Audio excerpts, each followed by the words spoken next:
চলো আজকে মাঘী পূর্ণিমার দিন আর চলে এসেছিলাম আমার দিদির বাড়িতে, বড়দির বাড়িতে। সেখানে পুজো ছিল, লক্ষ্মীনারায়ণ পুজো ছিল। আর সেখান থেকে চলে আসলাম যে এখানে ভায়োর বলে একটা জায়গা আছে, সেই ভায়োরে। আর এইখানেই মানে মাটির নিচ থেকে খনন হয়ে মা দুর্গা মহাকাল ভৈরব মন্দির মূর্তি বেরিয়েছে। আর এখানে এসে দেখলাম প্রচুর মানে অনেক কিছু এখানে ব্যারিকেড দেওয়া আছে, লোকজন বসে আছে, অনেক দর্শনার্থী আছে। মাকে সাথে নিয়ে আসছে, দিদি এসছে, জামাইবাবু আসছে, তার সাথে দিয়া এসছে। আর হচ্ছে একটু তোমাদের সাথে মূর্তিটা শেয়ার করে দিই।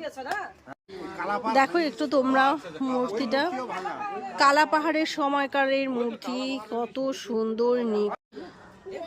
সুন্দর নিখুঁত মূর্তি, মানে একদম কত সুন্দর। আর উঠেছে হচ্ছে ওই যে কমলা রঙের ফিতা দিয়ে, সাদা ফিতা দিয়ে ঘেরা আছে, ওই জায়গাটা থেকে হচ্ছে উঠেছে মূর্তিটা। আর এখানে হচ্ছে স্থাপন করা হয়েছে। এত নিখুঁত মূর্তি, সত্যি দেখে মানে কি বলবো। এটা এখন চারদিক থেকে ঘুরলে পরে, আমি চারদিক থেকেই তোমাদেরকে নিয়ে ঘুরছি। এইদিকেও আবার মূর্তি আছে, ও চারদিকেই মূর্তি আছে। এই দিকেও দেখো,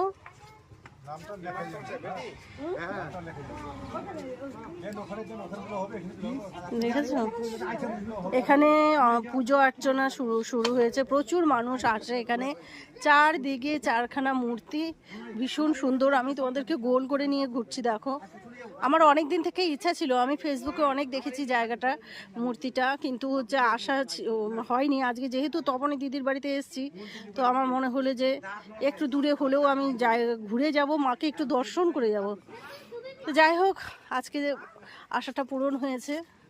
এখানে সব ছেলেমেয়েরা দেখো খেলা করছে। কি হলো তোদের? দেখো কত বাচ্চা কাচ্চা চারিদিকে ওইখানে। আর এইখানে মায়ের মুখটা নেই, হয়তো ধ্বংসস্তূপে কাটা পড়ে গেছে, মানে এতে। কিন্তু এই দেখো শিব ঠাকুর আছে, খুব সুন্দর। চারদিকে ওইখানে নাম এন্ট্রি করতে হচ্ছে, এইদিকে ভোগের দোকানপাট নিয়ে বসেছে।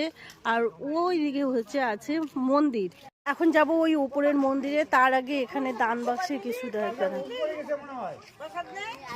এই মাকে এখানে রেখে এইবার আমরা উপরে যাব। উঠে মা দিদি জামাইবাবু অলরেডি চলে গেছে। এবার হচ্ছে আমি আর দিয়া যাচ্ছি। ওপরে আছে আদ্যা মায়ের মূর্তি, আর হচ্ছে মা ঘণ্টেশ্বরীর মূর্তি। তো চলো তাহলে উপরের মন্দিরটা একটু তোমাদের সাথে শেয়ার করি। আর চারদিকটা অসম্ভব সুন্দর এই জায়গাটা।